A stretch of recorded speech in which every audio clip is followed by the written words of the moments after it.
नमस्कार, स्वागत है आपका अपने परिवार तीव्र शिक्षा में। तो चलिए फटाफट अब इतिहास के कुछ महत्वपूर्ण प्रश्नों का रिवीजन करते हैं। ठीक है, इससे पहले हमने पॉलिटी के कुछ प्रश्न कराए हैं, आप लोग उसका भी रिवीजन जरूर कर लीजिए। हमारा आज का पहला प्रश्न है, हड़प्पा सभ्यता किस युग की है? तो ये कांस्य युग की सभ्यता है। ठीक है, नेक्स्ट, हड़प्पा सभ्यता की खोज किस वर्ष हुई? 1921 में। ठीक है, हड़प्पा सभ्यता की खोज 1921 में हुई। नेक्स्ट, हड़प्पा निवासी किस प्रमुख धातु से अपरिचित थे?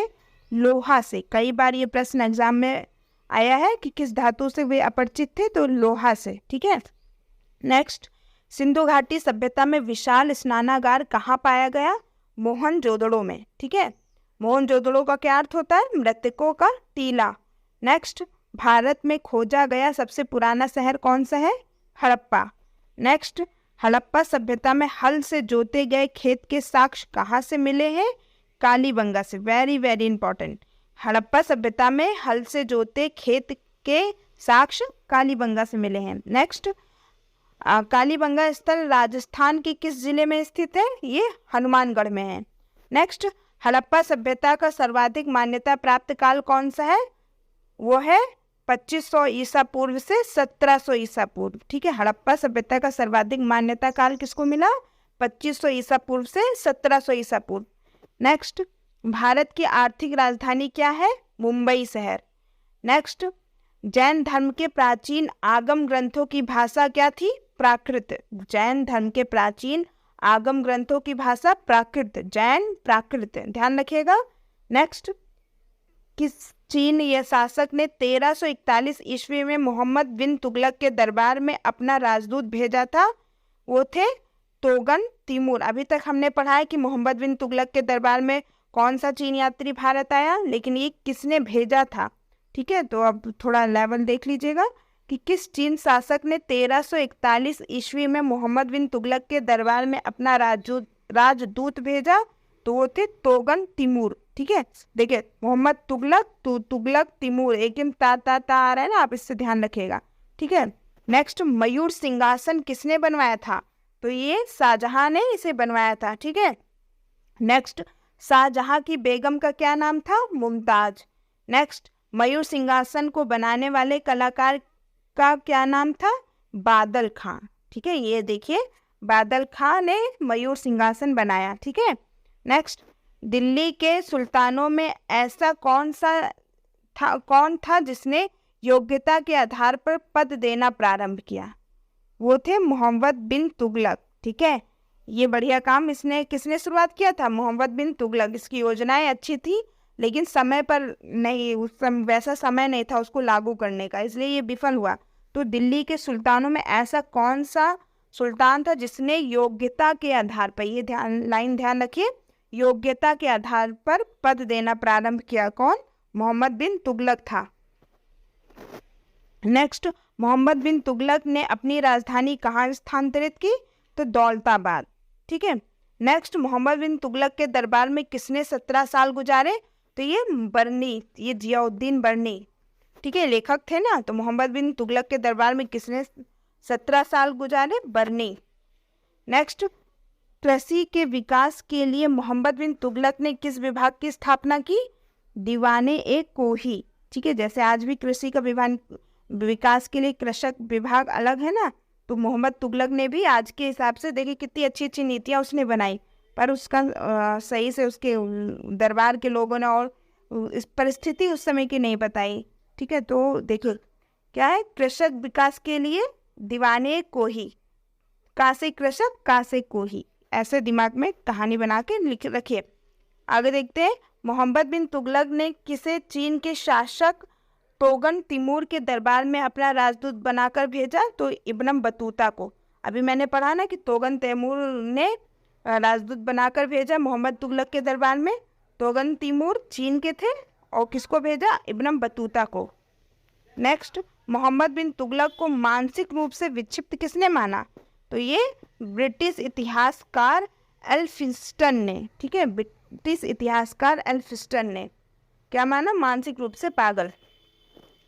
नेक्स्ट, महावीर ने जैन धर्म के सिद्धांतों में कौन सा सिद्धांत जोड़ा? ठीक है। जैन धर्म के जो सिद्धांत पहले थे उसमें महावीर स्वामी ने ब्रह्मचर्य को जोड़ा। ठीक है। आगे, महावीर के निर्वाण के बाद जैन संघ का अगला अध्यक्ष कौन हुआ? सुधर्मन। क्या बोलते हैं इसको? सुधर्मन। महावीर के निर्वाण के बाद अगला अध्यक्ष सुधर्मन हुआ। सुधर्मन, ये आपके बिहार में क्वेश्चन जरूर इस पे बनेगा। आगे, वैदिक काल में यव किसे कहा जाता है? तो यव मतलब जौ, ठीक है, जौ को यव बोला जाता था।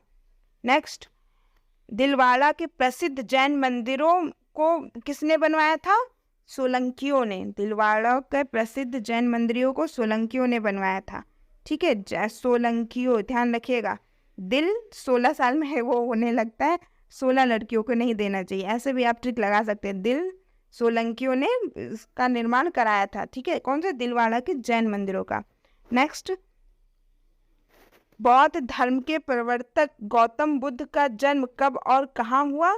ये इनका जन्म 1563 ईसा पूर्व लुम्बिनी में हुआ। देखिए, गौतम बुद्ध और महावीर स्वामी, इनमें बहुत कंफ्यूजन होता है, तो आप इसकी कोई ट्रिक जरूर बना के रखिएगा, क्योंकि एग्जाम में आप कंफ्यूज हो सकते हैं। तो यहाँ पे बौद्ध धर्म के प्रवर्तक गौतम बुद्ध। ठीक है, तो यहाँ पे देखिए बुद्ध लुम्बिनी, यहाँ पे भी बा आ रहा है, तो इस सब से थोड़ा ध्यान रखिएगा, बुद्ध जी और लुम्बिनी। ठीक है, यहाँ पे भी बा आ रहा है, तो बा से डिनोट कर लीजिएगा कि गौतम बुद्ध का जन्म 1563 ईस्वी में लुम्बिनी में हुआ। नेक्स्ट है, शाक्य राजवंश के किस राजकुमार ने एक महान धर्म की स्थापना की? वो सिद्धार्थ। ठीक है, शाक्य राजवंश के किस राजकुमार ने एक महान धर्म की स्थापना की? सिद्धार्थ ना। किसका बचपन का नाम सिद्धार्थ था? आप लोग कमेंट करके बताइएगा। ठीक है। आगे, आर्यों का प्रारंभिक जीवन निर्भर था पशु चरण पर। ठीक है, आर्यों का प्रारंभिक जीवन निर्भर था किस पर? पशु को चराने में। आगे, चित्रित धूसर मृद भांड का संबंध किस काल से है? तो ये वैदिक सभ्यता से है। ठीक है, वैदिक सभ्यता से मृद भांड, ठीक है, जिसमें धूसर, इसका संबंध कहाँ से? वैदिक सभ्यता से है। नेक्स्ट, कनिष्क बौद्ध धर्म की किस शाखा का अनुयायी था जिसका प्रसार उसने मध्य एशिया व सुदूर पूर्व में किया? किसका था? महायान का अनुयायी था। ठीक है, हीनयान और महायान 2 विभागों में बौद्ध धर्म बंटता है, तो कनिष्क महान था, ऐसे याद करें, कनिष्क महायान का अनुयायी था और उसका प्रसार कहाँ पे किया? मध्य एशिया में। ठीक है। आगे, कला की मथुरा शैली में मूर्तियों का निर्माण किसने कराया? तो ये रेड सैंडस्टोन में, जो मथुरा में मूर्तियां हैं ना बौद्ध धर्म की और जैन धर्म की, तो उसका निर्माण रेड स्टोन से हुआ, रेड सैंडस्टोन से। नेक्स्ट, राजवर्धन की मृत्यु के पश्चात हर्षवर्धन सिंहासन पर कब आसीन हुआ? ठीक है, तो राजवर्धन की मृत्यु के बाद, पहले ध्यान रखिएगा, राज्य की मृत्यु हुई तब लोगों को बड़ा हर्ष हुआ था। इस तरह से आप ट्रिक बना सकते हैं, आपकी मर्जी हो तो, आपको याद हो जाता है तो बहुत अच्छी बात है। तो राजवर्धन की मृत्यु के बाद हर्षवर्धन सिंहासन पर कब आसीन हुआ? 606 ईस्वी में। नेक्स्ट, हर्ष महाराष्ट्र के किस शासक को पराजित नहीं कर सका? किसको? पुलकेशिन द्वितीय को। ठीक है, हर्ष ने सभी को पराजित किया था, लेकिन इसने महाराष्ट्र, पुलकेशिन द्वितीय कहाँ के शासक थे? अगर ये क्वेश्चन बनता है तो पुलकेशिन द्वितीय महाराष्ट्र, ये पुलकेशिन द्वितीय को पराजित नहीं कर सका। नेक्स्ट, बुद्ध ने अपना प्रथम उपदेश कहाँ दिया? सारनाथ ने, सारनाथ में। ठीक है। आगे, ऋग्वैदिक काल में आर्य लोगों का मुख्य व्यवसाय खेती करना था। नेक्स्ट, किस वेद में प्राचीन वैदिक युग की संस्कृति के बारे में सूचना दी गई है? ऋग्वेद में। नेक्स्ट, ऋषभ देव का उल्लेख किस में मिलता है? ये भी ऋग्वेद में। ठीक है, ऋ से ऋषि और ऋ से ऋषभ, ऋ से ऋग्वेद। विष्णु का सर्वप्रथम उल्लेख किस में मिलता है? ऋग्वेद में।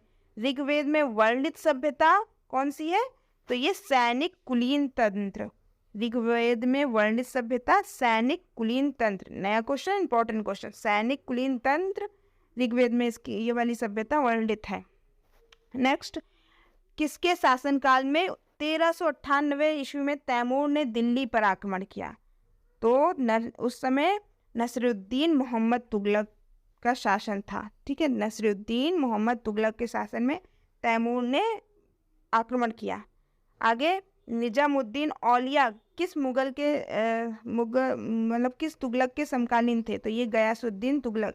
निजामुद्दीन औलिया किस तुगलक के समकालीन थे? गयासुद्दीन तुगलक के समकालीन थे। ठीक है, तो यहाँ पे ये 40 क्वेश्चन कंप्लीट होते हैं। शाम तक आप लोग को भूगोल के भी 40 प्रश्न जरूर मिल जाएंगे, तो चैनल को सब्सक्राइब जरूर कर लें।